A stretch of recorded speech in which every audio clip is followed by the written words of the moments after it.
E aí, pessoal, tudo bem? Mais uma vez estamos aqui juntos, você e eu, com o objetivo de compreender mais um conteúdo. Para começo de conversa, eu quero trabalhar com vocês o tópico que aborda os elementos do cone circular reto. Sim, assim como a pirâmide e o prisma têm os seus elementos e o cilindro, o cone ele também tem seus elementos. Então eu trago aqui para vocês um cone circular reto e observe aqui, ó, essas três letrinhas e esse Vzinho aqui maiúsculo. Então eu tenho R, que é a medida do raio, né? G, que é a medida da geratriz, e H, que é a medida da altura, e esse V é o vértice. Aí você deve estar aí se perguntando, eu não entendi nada. Como uma forma de você lembrar melhor, eu coloco aqui tudo descrito para que você não venha ter dúvidas, beleza? Ó, H representa a altura do cone. Então, o que é a altura do cone? É a distância do vértice desse cone até a base desse cone, que obrigatoriamente a altura tem que formar um ângulo de 90 graus com essa base. Perceba que aqui está, ó, indicando. Outro segundo elemento é a geratriz. A geratriz vai ser qualquer segmento de reta que interliga o vértice do cone até a circunferência da base. Então, qualquer linha que eu pegar, ó, por exemplo, aqui, eu poderia ter pego aqui, eu poderia pegar na parte de trás ou aqui na parte da frente, vai ser chamada de geratriz esse segmento. O terceiro elemento é o raio da base. Ó, raio da base vai ser a distância entre o centro da base, que é uma circunferência, ou melhor, um círculo também, né? A circunferência aí, o contorno do círculo, até a circunferência. Então, a distância entre o centro do círculo até a circunferência denominamos de raio. E acrescentando, você deve estar aí perguntando, e o diâmetro, o que é que tem a ver? Ó, o diâmetro pode aparecer sim. Em alguns momentos, se ele der o diâmetro, que é a medida de ponta a ponta aqui, ó, a largura dessa base, então você dividindo ao meio o diâmetro, você vai encontrar a medida do raio da base de um cone, beleza? Então, por último, eu tenho o vértice. O vértice é o ponto mais alto aí desse meu cone circular reto em questão. É o ponto onde todas as geratrizes se interceptam, beleza? Geralmente, no cone circular reto, né, isso tem essa generalização. Se eu interligar o segmento do vértice até o centro da base, eu vou ter um ângulo de 90 graus, que é o que eu chamo de altura. Beleza, pessoal? Então, mais adiante, eu quero trazer para vocês algumas relações métricas, beleza? Ou melhor, uma relação métrica muito importante. Alguns de vocês já devem estar olhando aqui para essa figura e dizendo, ó, eu estou vendo ali um triângulo retângulo. Exatamente, você prova que tem boa visão e que já estudou esse conteúdo. Eu destaco aí na imagem esse triângulo retângulo. E como vocês bem sabem, onde há triângulo retângulo, a aplicação do teorema de Pitágoras. Isso é algo que está totalmente associado ao outro. Então, eu tenho aqui, nessa representação, a altura como um cateto, o outro cateto é o raio e a hipotenusa é a geratriz, porque ela está de frente para o ângulo de 90 graus. Então, se eu tenho hipotenusa, cateto e cateto, por definição, o teorema de Pitágoras me permite fazer essa relação aqui, ó. Geratriz ao quadrado vai ser igual à medida da altura ao quadrado somada com a medida do raio da base ao quadrado. Então, por que é bom destacar isso? Porque em algumas questões eu vou precisar da altura, mas eles não darão a altura no enunciado, eles vão dar a geratriz. Aí eu pego a geratriz junto com o raio e encontro o que eu preciso, que é a altura. E vice-versa, eu posso precisar da geratriz, posso precisar do raio, e ele não dá de forma explícita, ele vai dar de forma implícita no problema. Aí eu pego as informações que estão lá, junto ali como um quebra-cabeça, aplico aí no teorema de Pitágoras e determino aquilo que eu estou procurando. Então, mais adiante, eu trago aqui, ó, uma planificação, a representação da planificação de um cone circular reto. Essa partezinha aqui, que parece uma sainha, é a planificação da parte lateral, que é a parte que envolve lateralmente, tá certo? O cone. E essa partezinha aqui, que é um círculo, nada mais é que a planificação da base desse cone. Então, perceba, ó, que se eu fecho esse contorno aqui, ele vai exatamente circular o contorno da base. E essa partezinha aqui vai juntar, vai fechar para formar o ponto que é o vértice. Por que eu falei da planificação? Porque eu quero comentar sobre as áreas lateral e total. Para que a gente entenda melhor, antes de falar sobre elas, eu vou trazer algumas informações. Lembra no primeiro cone que eu mostrei? Aqui eu tenho a geratriz, aqui eu tenho a altura e aqui eu tenho um raio. Se eu planifico esse meu cone, perceba que essa geratriz, como essa parte lateral do meu cone vai ser aberta, então eu vou ter essa medida aqui medindo a geratriz e essa medida aqui medindo a geratriz, que é exatamente quando eu fecho que uma coincide com a outra, beleza? Essa partezinha aqui de baixo, perceba que eu botei 2πr, porque essa partezinha aqui de baixo é exatamente a parte que, quando for fechada a parte lateral do cone, ela vai coincidir exatamente no contorno do círculo, que é chamado, esse contorno, obviamente vocês sabem, de circunferência. E o comprimento dessa circunferência é calculado fazendo essa multiplicação, 2 vezes π vezes r. Por isso que o comprimento daqui coincide com esse comprimento do círculo. Por isso que eu coloquei o 2πr aqui para você lembrar que o comprimento dessa parte curva aqui, né, desse arco vai ser 2πr. Esse círculo talvez seja a parte mais simples de se compreender na planificação. É a base do cone. E o raio dele, como vocês já sabem, é a distância do centro do círculo até a sua circunferência. Então, falando sobre áreas lateral e total, eu trago aqui a mesma figura que eu mostrei a vocês agora há pouco para relatar essas duas definições. Então, olha, a área lateral. O que vai ser essa área lateral? A área lateral nada mais é que a área dessa superfície que envolve lateralmente, no caso, que define a parte lateral do meu cone.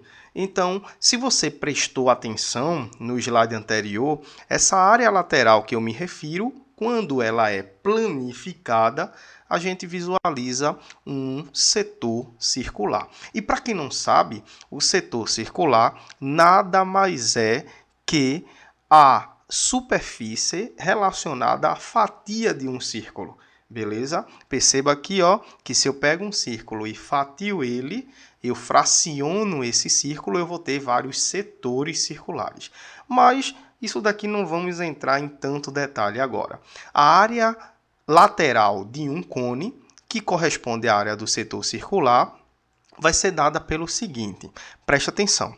Para se determinar a área de um setor circular, a gente simplesmente faz o quê? A gente vai multiplicar aqui, certo?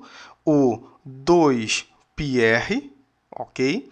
Que é a medida desse arco, pela medida da geratriz. Se eu multiplico a medida desse arco pela medida da geratriz e divido por 2, eu vou achar a área lateral. Só que eu posso simplificar aqui esse 2 por esse 2.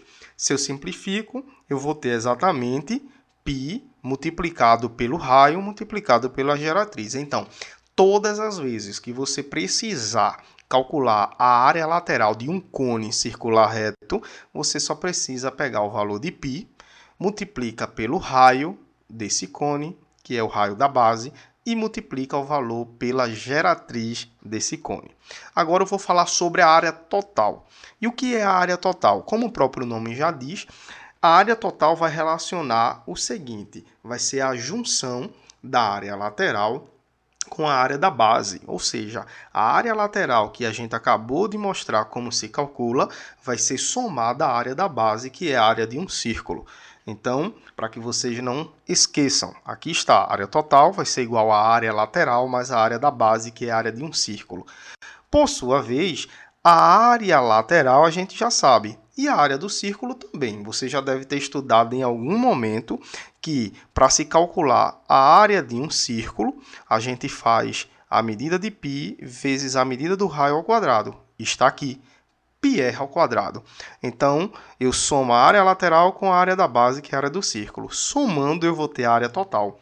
E para representar, eu coloquei o πr em evidência. Se eu boto πr em evidência, aqui dentro do parênteses ficam g mais r. Então, todas as vezes que você precisar calcular a área total de um cone, da superfície desse cone, você vai se remeter a essa relaçãozinha aqui e eu tenho certeza que você vai identificar rapidamente essa área total. E aí, pessoal, tudo bem? Mais uma vez estamos aqui juntos, você e eu, com o objetivo de compreender mais um conteúdo. E para a aula de hoje, a gente vai estudar o conteúdo de cones no que diz respeito à parte de área e volume.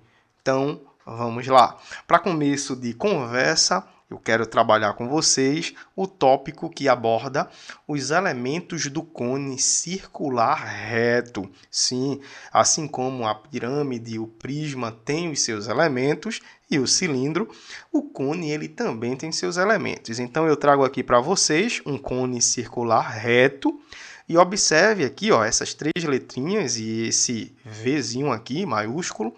Então eu tenho R, que é a medida do raio, né?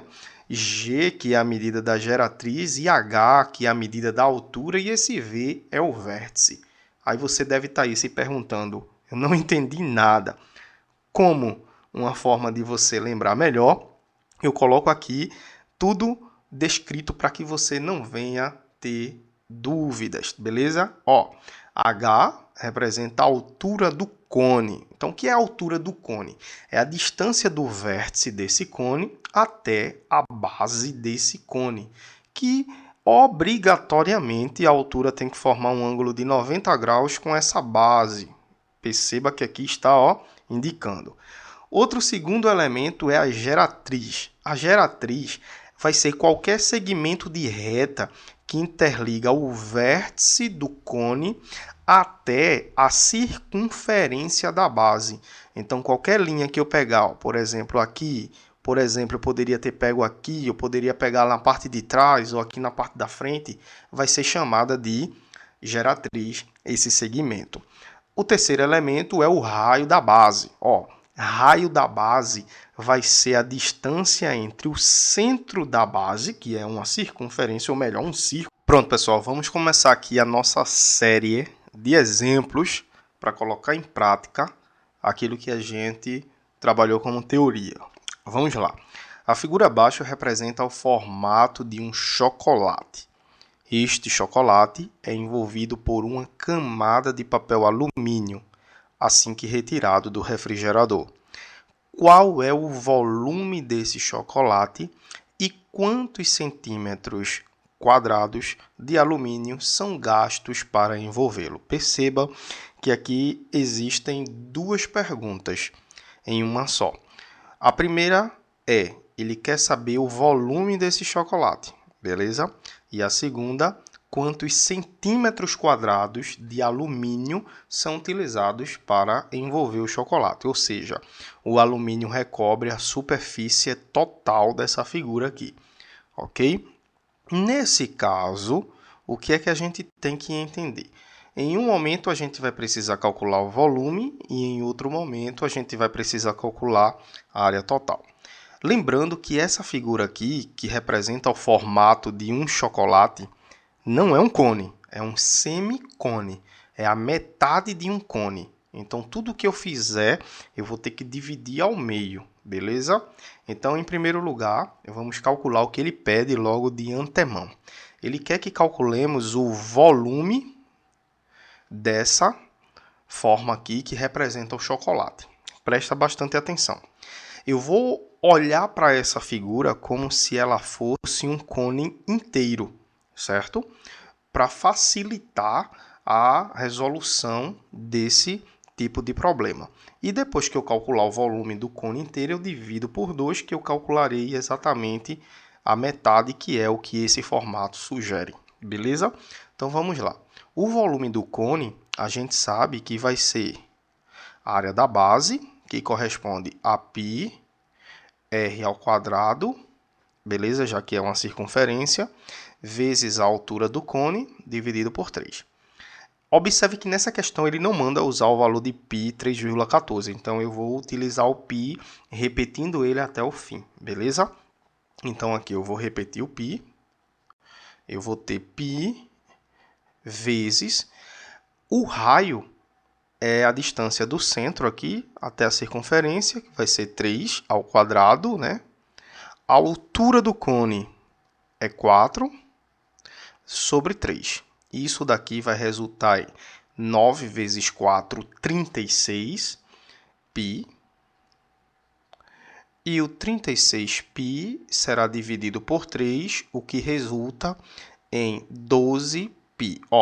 12π centímetros cúbicos seria o volume dessa figura caso ela fosse um cone inteiro. Como ela é um semicone, eu tenho que dividir por 2. Então, consequentemente, o resultado do volume desse chocolate aqui vai ser a metade de 12π, que é 6π centímetros cúbicos. Esta é a medida do volume deste sólido, beleza? Agora a gente vai calcular a quantidade de alumínio gasto para recobrir aqui. Então vamos lá. Um problema é que eu não vou poder simplesmente calcular a área total e dividir por 2, porque quando esse cone é cortado ao meio, ele gera um triângulo nessa face aqui. Então, eu vou ter que me ligar que esse triângulo também será, certo, considerado. Mas vamos lá. Nós sabemos que a área total de um cone é dada pela seguinte relação. πr, que multiplica a geratriz mais R, certo? Então, eu tenho essas informações no meu problema. Então, aqui eu vou ter que a área total vai ser π vezes o raio, que é 3, vezes a geratriz, que é 5, mais o raio, que é 3. Isso resulta em, aqui eu tenho 8 vezes 3, 24 π centímetros quadrados, porque é área. Isso seria a área total desse cone caso ele fosse inteiro. Mas eu vou ter que dividir por 2 para considerar meia volta e a meia parte da base. Então, dividindo aqui por 2, eu vou ter 12 π centímetros quadrados. Essa área aqui vai me dar como correspondência do valor da superfície lateral, essa semilateral, e a parte de baixo, que é a semibase. Falta apenas incluir esse triângulo aqui. E a área de um triângulo, todo mundo sabe que é a medida da base, que é 6, a base, vezes a altura, que é 4, dividido por 2. Base vezes altura dividido por 2. O que vai dar 24 dividido por 2, que vai dar igual a 12 centímetros quadrados. Então, a minha área total, que vai ser a quantidade de papel alumínio utilizado para passar uma volta aí, né, envolver esse chocolate, só basta eu somar o valor dessa área com o valor dessa área, o que vai ficar como área total igual a 12π mais 12, certo? Isso aqui, no caso, centímetros quadrados. Eu posso colocar o 12 em evidência. Vou colocar aqui em cima por conta do espaço. A área total, ela fica sendo como 12 em evidência, que multiplica π mais 1 centímetros quadrados.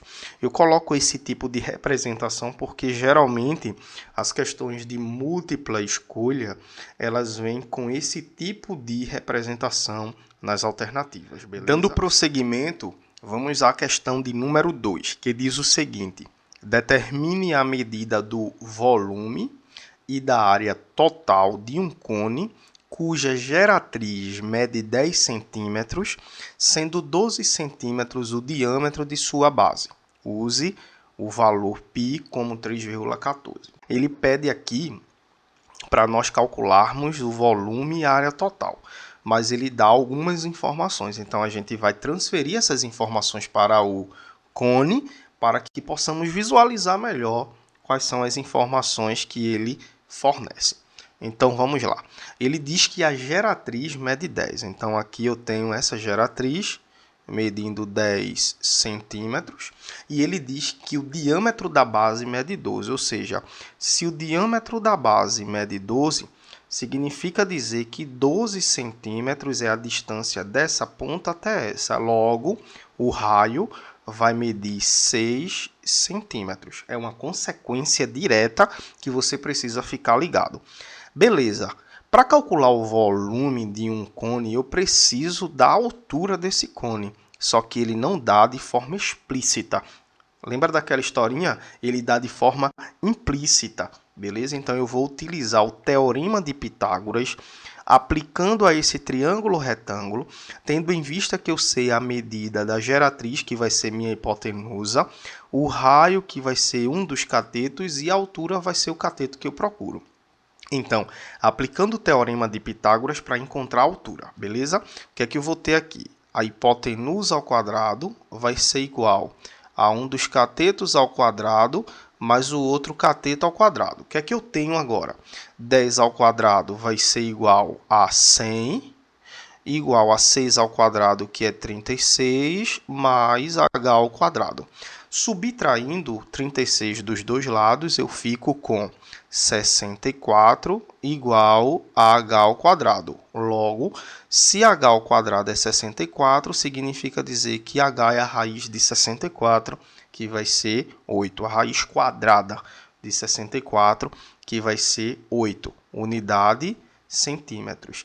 Então, a altura do meu cone é a altura 8 centímetros. E agora está tudo tranquilo. Calcular o volume desse cone, o que é que eu vou ter? A questão pede para usar o π igual a 3,14. Então, eu vou ter, para calcular o volume desse cone, a seguinte relação: πr ao quadrado vezes a altura dividido por 3. Então, vamos lá, com paciência e com cuidado. O valor de π é 3,14. O valor do raio do cone é 6. Então, 6 ao quadrado, 36. Beleza? E ele diz também que a altura do cone, que a gente acabou de encontrar, que é 8, dividido por 3.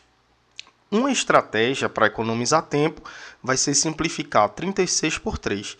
Eu vou simplificar 36 por 3. Isso daqui vai dar igual a 12, beleza? Então, o que é que eu vou ter aqui? 3,14 multiplicando 12 vezes 8, que dá 96. Então, eu vou precisar calcular aí essa multiplicaçãozinha. 3,14 vezes 96.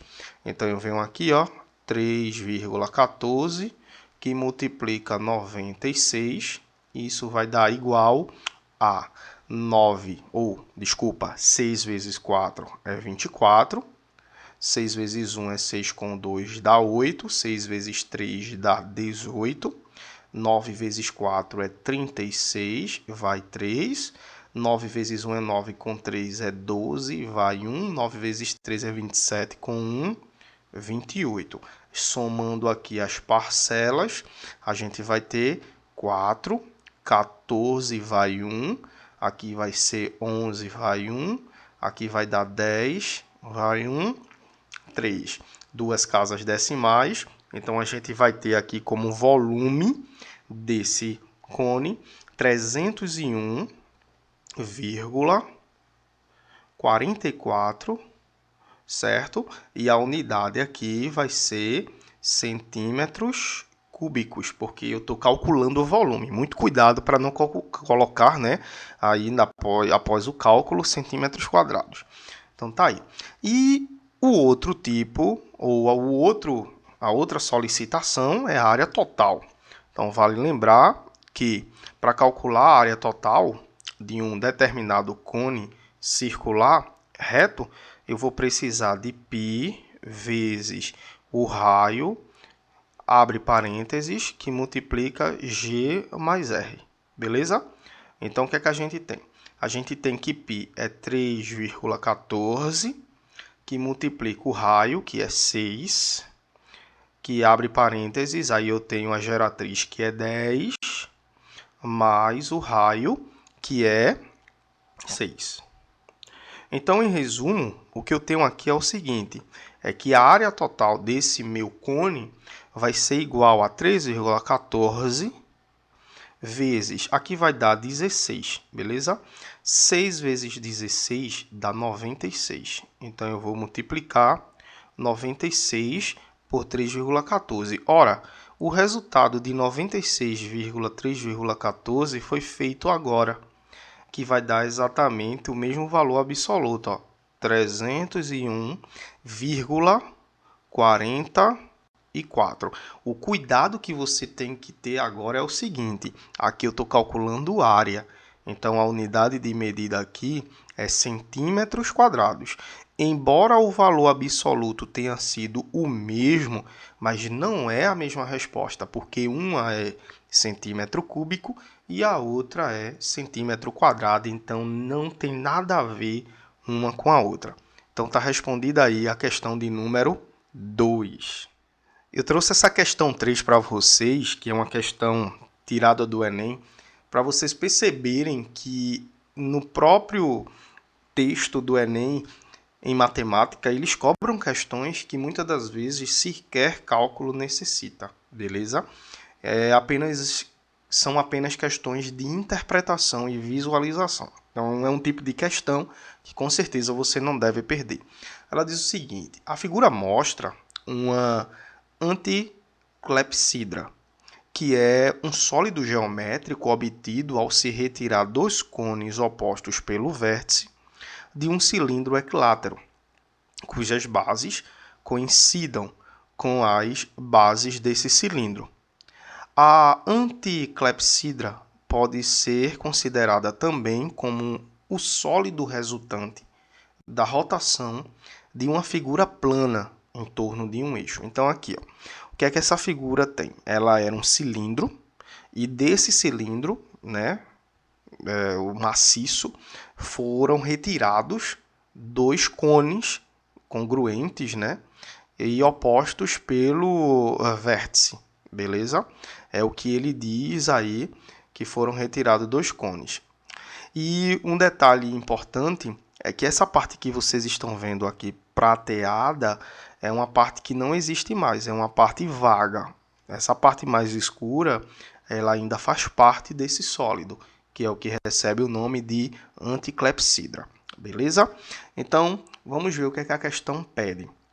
A figura plana, cuja rotação em torno do eixo indicado gera uma anticlepsidra, como a da figura é.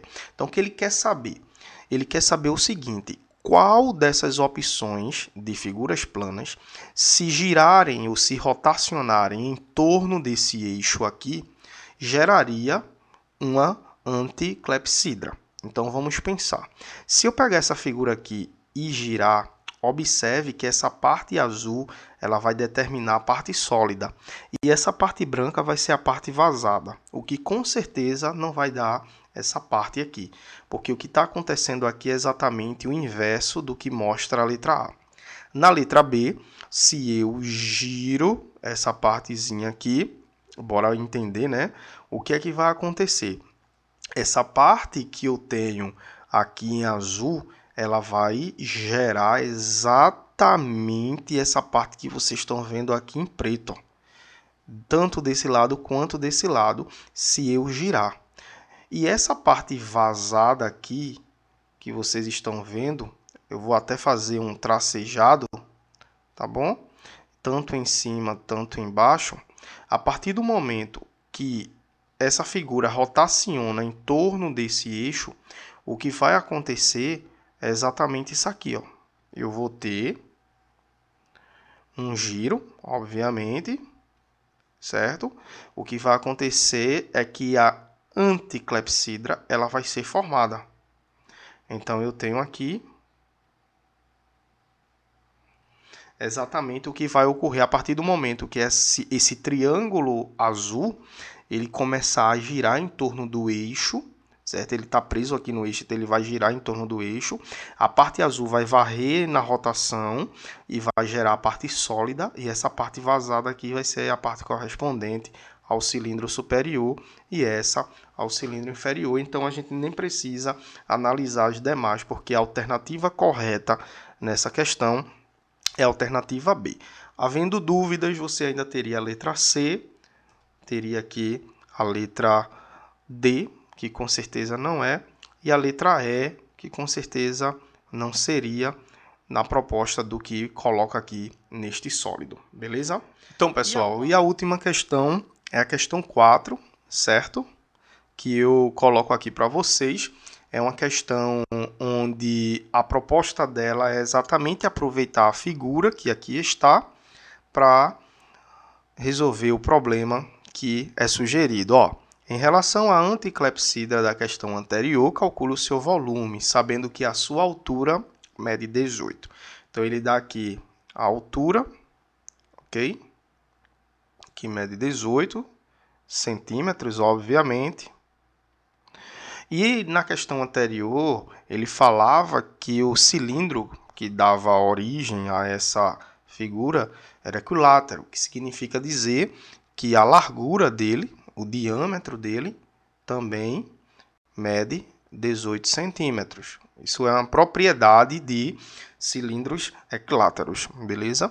E ele quer o volume. Então, para calcular o volume dessa figura, a ideia que a gente vai utilizar é a seguinte: a gente vai calcular o volume da figura inteira, antes de ter sido removido dela os dois cones, certo? A gente vai calcular o volume do cilindro e depois a gente retira o volume dos dois cones. Então, vamos lá, em primeira mão, fazer o volume do cilindro.